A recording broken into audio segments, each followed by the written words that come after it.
Hello everybody, this is Goji73 here with a figure review.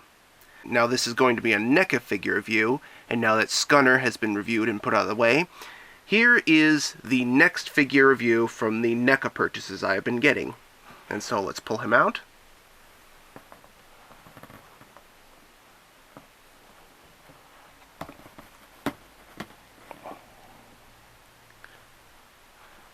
Knifehead, the deluxe version. Now for those of you who've already seen my original Knifehead review, you'll already know what his history is, but in case you haven't, basically, he is the first kaiju that we get to see fighting against Gypsy Danger, and despite killing the main character's older brother, Gypsy Danger manages to kill Knifehead with some plasma blasts from its plasma casters, and Knifehead's battle would go on to have more of the kaiju that appear in the film be upgraded to taking out more Jaegers. But anyway, that's just about it for a quick nutshell review of his history, so let's get on to detail. Now, much like with Trespasser and Scunner, this is pretty much another one of those reissued bodies, which is kind of sorta starting to get a little bit lazy at this point, but they all have the same body type, and I guess reusing molds is kind of sort of the thing that NECA does. But anyway, let's just get on to detail. I should also go on to mention that this version of Knifehead you're looking at, I mentioned earlier this is a deluxe version, and the reason I say that is because this figure has actually been released before in a different variation of it. There's another variation that has its chest covered in blue blood, much like the Kaiju Blue effect that he has when he first gets blasted by Gypsy Danger. This version you're looking at, however, is a Toys R Us exclusive figure, so it doesn't have that kind of blue paint on its body to resemble blood. This is the clean version that is only available if you order it exclusively through Toys R Us. So I managed to pick him up because, again, he is supposed to be more in scale and more in tune to what Knifehead's supposed to look like in the film. So I picked him up because I'm also a fan of Knifehead as well. There's another one out there who I'm a fan of, but that's a different review for a different time. But apart from that, much like Trespasser and Scunner, same body type, same features, same everything else. Which is, of course, very, very detailed overall. Like that they actually made another version without the Kaiju Blue on its body, but so I'll give it a little bit of extra points there, but overall, same figure mold, same everything else. Now as far as superpower goes, unlike the other two figures I've reviewed, Knifehead is purely 100% tooth and claw, so he has no superpowers. He's a melee fighter. Now also onto Articulation. Much like the other two Pacific Rim Kaiju I've reviewed, arms rotate at 3 points, shoulder, elbow, and no wrist? Okay. Tiny arms rotate in 3 places. The legs rotate at, swivel at 3 places. And the head only has the mouth,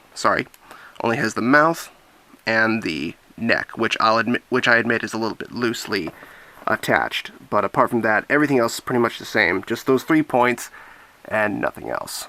And also, he has a bit of a balancing issue, so if you see I'm fiddling with it from time to time, it's because of that, so at any reason he topples over like that, I apologize. I'm trying to keep him as balanced as possible. But let's hurry on to the other category I usually review, sizing. So, hopefully he'll balance right. There we go.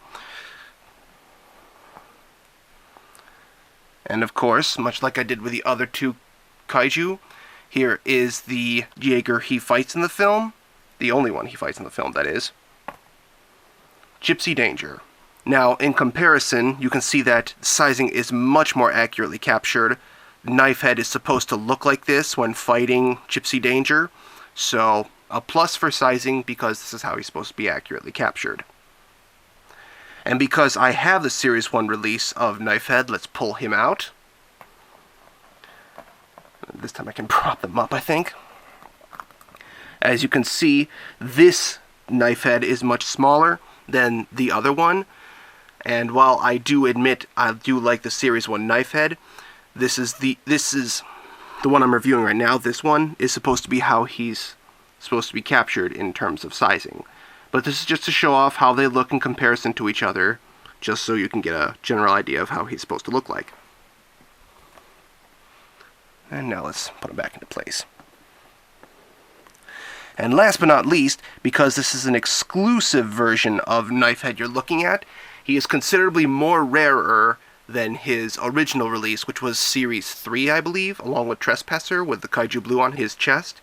So I gotta give an extra point for rarity because you can only buy this through Toys R Us, to my knowledge. Unless you're on Amazon or eBay. And so that just about does it for this review. History only appears in one movie. Detail, much like the rest of the kaiju in Pacific Rim, is very nicely captured. I do like that they actually went out of their way to make a version of this particular monster, because there was only the Kaiju Blue version. Superpowers, he has none. Articulation, 10 points, really nicely done. Still a stickler for the no elbow hinge. Scaling, of course, is correctly captured, and due to the extra point of rarity, I'm giving this figure an 8 out of 10. And I give it that point because, again, the added rarity and the added detail gives this figure some extra points because of NECA going out of their way to make it. Which is cool because, again, Knifehead's one of my favorite kaiju in the film. And so that does it. I hope you enjoy this review. That's it for today's figure review. If you like what you see, or what I make, and wish to support me and help me create content faster or more efficiently, you can help me by supporting me on Patreon, and possibly get a video of your own made for you, or win several other prizes. You can also help me by supporting me here on YouTube, as well as Facebook and Twitter for anything else I may make in the future. And so that's it. I'll see you all next time.